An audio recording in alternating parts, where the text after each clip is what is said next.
Good morning, Coach Rick here. I want to carry on with the readings of the stories in the Under God book by Toby Mack and Michael Tate. I started this thing this morning and a discussion about our patriotism and how the politicians have begun to really divide our country. And I got into this discussion between the Republicans and the Democrats, and I can't go there because that's not an argument that people want to hear at this point. Suffice it to say that we need to get our patriotism above our politics. Myself, Shan Creamer, and some other people who are right now remaining quiet, who are working behind the scenes to help people to be educated about patriotism and how to keep that out of the politics. Patriotism is patriotism. Patriotism is loyalty to your country. Patriotism is what we have in a love for our country. We will stand by our flag. We will pledge allegiance to the flag of the United States of America and to the republic for which it stands, one nation under God, indivisible with liberty and justice for all. That means that whoever is a citizen of the United States has a love for the country that we are in. There is no other country on this planet that has the freedoms and the liberties and the foundations that we have. And patriotism is the golden keystone in the foundation of our unity, that without our American dreams crumble from within. And I think we all know that that's what we're experiencing right now.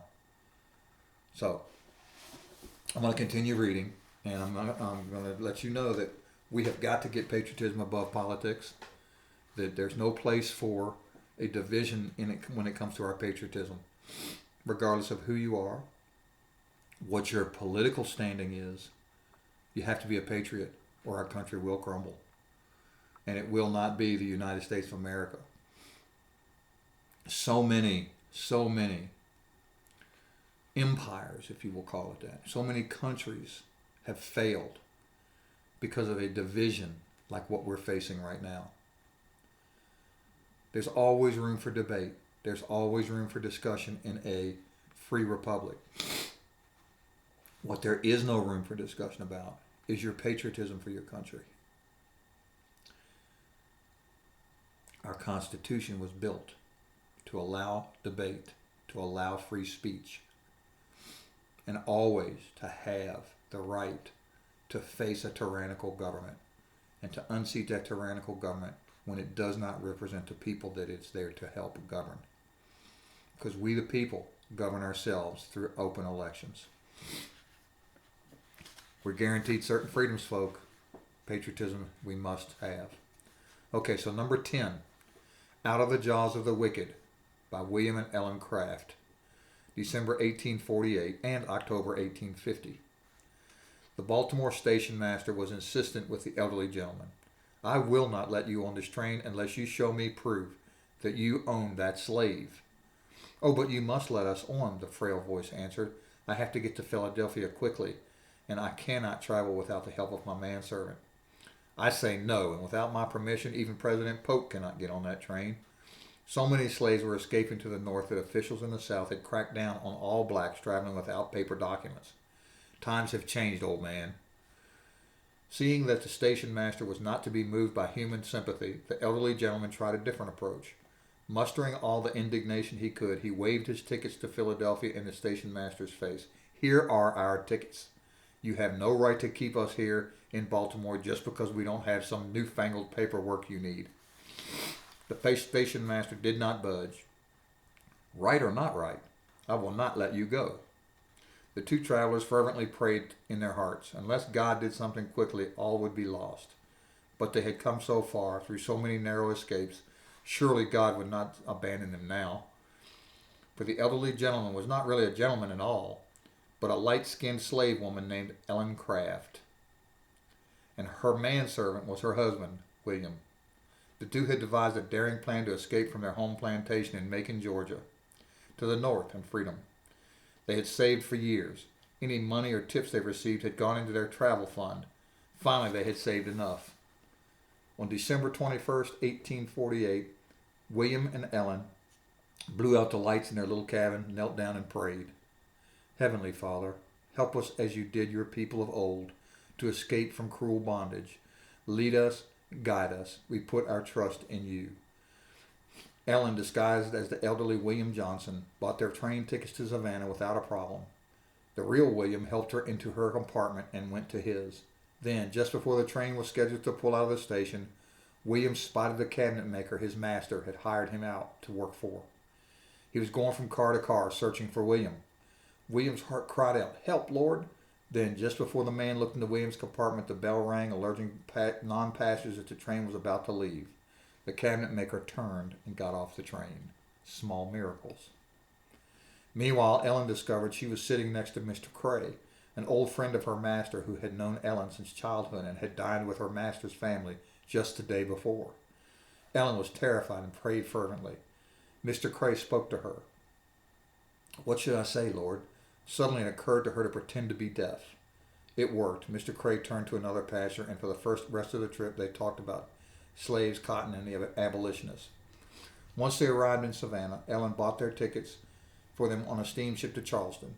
During the pleasant trip, a young army officer approached the elderly gentleman and chatted with her briefly as William stood silently by. That same officer would soon prove to be a godsend. When they reached Charleston, Ellen bought tickets to Wilmington. As they boarded, a crewman asked her to sign their ledger. William and Ellen had prepared for such a moment. Since Ellen could neither read nor write, they had put her right arm in a sling so she would not be expected to sign. "Young man, would you mind doing it for me?" she asked, pointing to her arm. To her surprise, he said rather loudly, "No, sir, that would be against regulations." Everyone looked in their direction. The ship's captain came over to see what the trouble was. The two travelers again prayed fervently. At that moment, the army officer she had chatted with earlier came up and vouched for her. The ship's captain's manner changed instantly. He personally signed a ledger for Ellen and her servant. Later, as they traveled to Wilmington, the army officer explained to Ellen, "They make it a rule to be very strict at Charleston." He shook his head. "If they were not very careful, any damned abolitionist might take off with a lot of valuable N-words." They continued on without a problem to Wilmington, Fredericksburg, Washington, D.C., and Baltimore. It was in Baltimore, on the final stretch of their long journey to freedom, that they were stopped by the unyielding station master. William later told friends, "We felt as though we had come into deep waters and were about to be overwhelmed. In our hearts we cried out to Him who is ever ready and able to save." The bell rang, signaling that the train was leaving the station. As the station master looked at the old gentleman, again his face softened. He said to the other officer, "I really don't know what to do." He paused. "I suppose it's all right." He told his subordinate, "Run and tell the conductor to let this gentleman and his slave pass. As he's not well, it's a pity to stop him here. We will let him go." "Thank you kindly," Ellen said.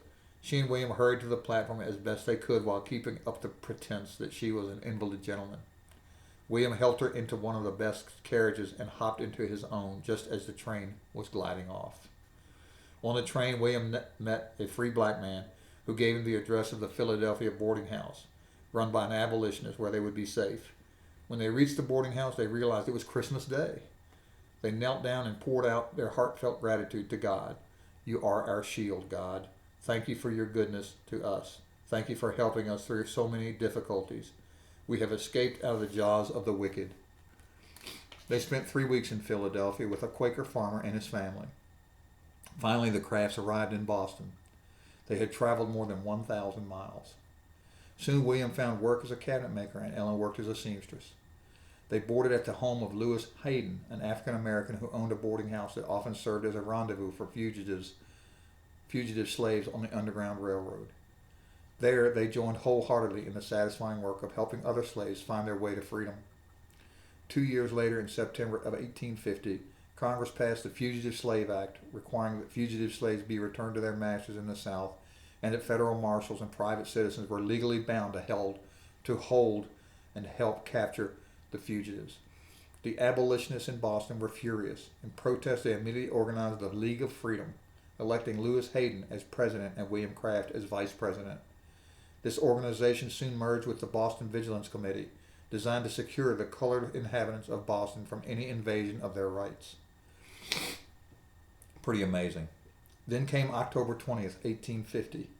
As William walked home from work, he was intercepted by Lewis Hayden with bad news. William, you must not go home. 2 slave catchers from Georgia are here in Boston looking for you and Ellen. We've moved Ellen to a safe place already. We will find you someplace as well. I don't want to run, William interrupted. I will stay and fight with you and the others. Good, answered Lewis. We are boarding up the windows now. That house will soon be a veritable fortress. And I vow to you that I will blow up my entire residence rather than surrender a single fugitive within my care. As soon as members of the Vigilance Committee learned of the slave catchers, they began to relentlessly harass them. Members confronted them as they walked down the streets. Their every move was documented in the popular Liberator magazine. Flyers were posted denouncing the slave catchers in the strongest of words. William's pastor, Theodore Parker, led a committee to the slave catchers' hotel room where he demanded that they leave town. They refused and were subsequently arrested and rearrested by sympathetic law officers on charges ranging from slander to attempted kidnapping, carrying concealed weapons, smoking on the streets, and profane cursing and swearing. Finally, the slave catchers ran out of funds and left, vowing to return. Abolitionists in Bristol, England, had heard of William and Ellen's plight and offered refuge. The Crafts lived in England until after the Civil War, when it was safe to come home. The Crafts' daring escape, one of the most celebrated stories of its kind in Boston, and its precedent for the militant activism of black and white abolitionists of 1850s. Their well-coordinated efforts show the power of a community in the face of an unjust law. Blessed be the Lord, who has not given us to prey to their teeth. Our soul has escaped as a bird from the snare of the fowlers. The snare is broken and we have escaped. Our help is in the name of the Lord, who made heaven and earth. Psalm 124, 6-8.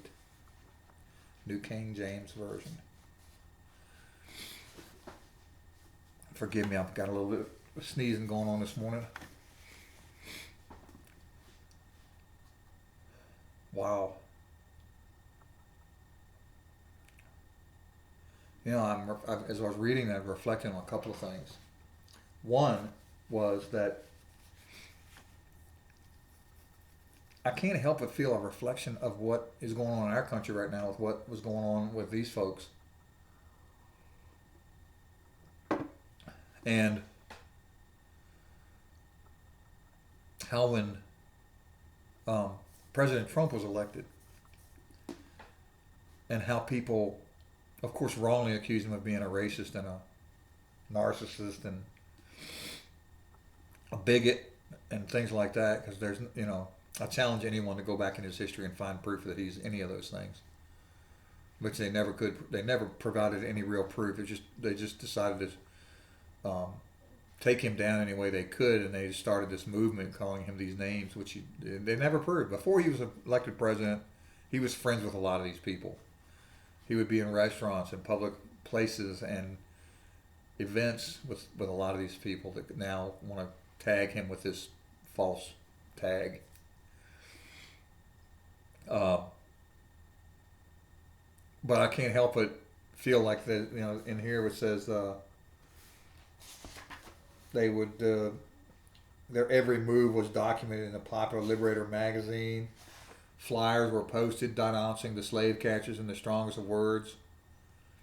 William Pastor of Theodore Parker led a committee to the slave catchers' hotel room where he demanded that they leave town. They refused and were subsequently arrested and rearrested by sympathetic law officers on charges ranging from slander to attempted kidnapping, carrying concealed weapons, smoking on the streets, and profane cursing and swearing.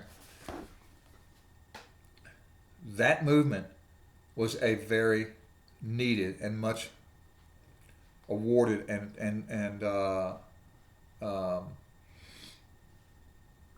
legal and what I want to say, celebrated movement. Of course we wanted to free slaves. Of course it was the wrong thing to do to buy any human being and put them into chains and shackle them. And so any movement to help for free slaves was one that we had to do. But it just occurred to me that a lot of what's happening in our country right now with the attack on conservatism and conservatives who are who seem to be more liberal at this point than the liberals is a strange parallel to me. That's what's happening right now in our country. And then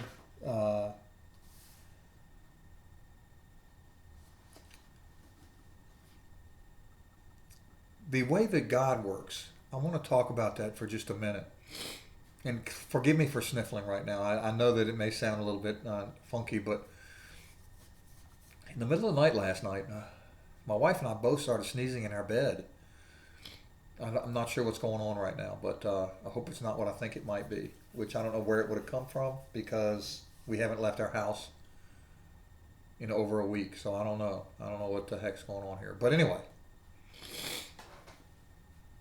the thing is, God works in miraculous ways, and I'm not sure how to say this without offending some people because I know that I'm not black, which means that certain conversations seem to be off limits for me, especially since I'm an old white guy, which automatically tags me as a racist in a lot of people's viewpoints. But those who know me know that I'm far from a racist. So I'm going to go out here on a limb and I'm going to speak how I feel like I want to speak. God has us learn lessons. And we have all been in the lesson mode since the beginning of this country.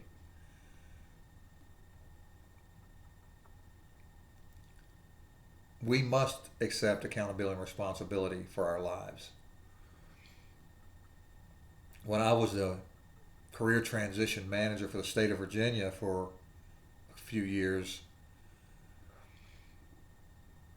I would stand in front of a classroom full of mainly black Americans, some Hispanic, some Asian, some white. And they would all look at me and wonder why I was there. And the reason I was there is because I felt like I needed to help. I still help. I'm doing what I do now to help. My hope book and my lessons are to help.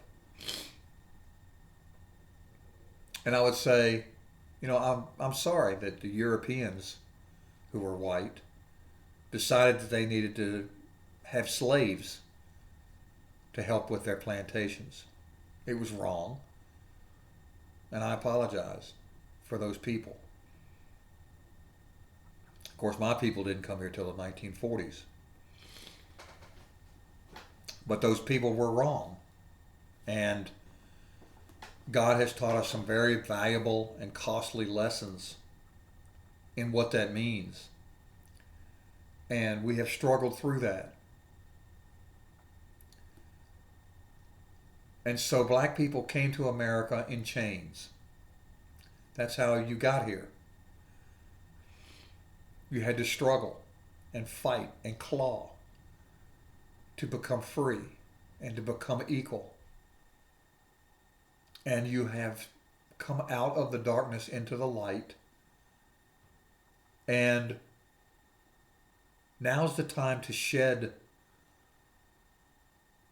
the anger and move forward.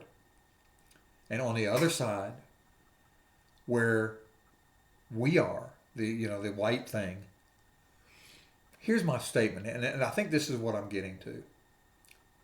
What color are you? American. This is where I've been trying to get to for a long time. And I want us to stop the race discussion. I want white people to not be of a mindset that still has some kind of racism in it. I want the black people to understand that we're over it. We've been over it in terms of being racist. And there is so much that is in place now to protect against racism. If there are stupid people who are still having a racist mindset,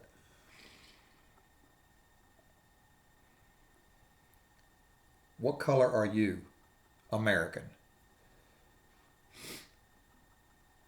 Yeah, that's the answer. When people come to our country, it's not to be Hispanic, white, or black, or Asian. It's to be American. So I ask you, what color are you? American. Pledge allegiance to the flag, become a citizen, and accept the fact that you are now American. You're not white, you're not black, you're not Asian, you're not red, you're American. So I think that's how we bridge these gaps and reunite again as a country, is through patriotism. And by saying to ourselves and having an affirmation that says, I am American. What race are you? American. And let's blend that into our fabric. Let's get back to the golden keystone of our unity, which is patriotism, a love for our country. We are working together to unite. We have people right now who are in power who are trying to destroy us from within, and we can stop them with patriotism. Don't let them tell you that our country is built on false principles, because it's not. Read the Constitution. I urge you to first thing, stop what you're doing right now. You can go online on any computer anywhere in the world and download a copy of the Constitution. Don't say you can't find a copy, because it's right there. The Declaration of Independence is right there on the computer. The Constitution is right there on the computer with the Bill of Rights. Read the Constitution and the amendments that have been put in place to protect your rights, and then I dare you to tell me that you don't have those rights.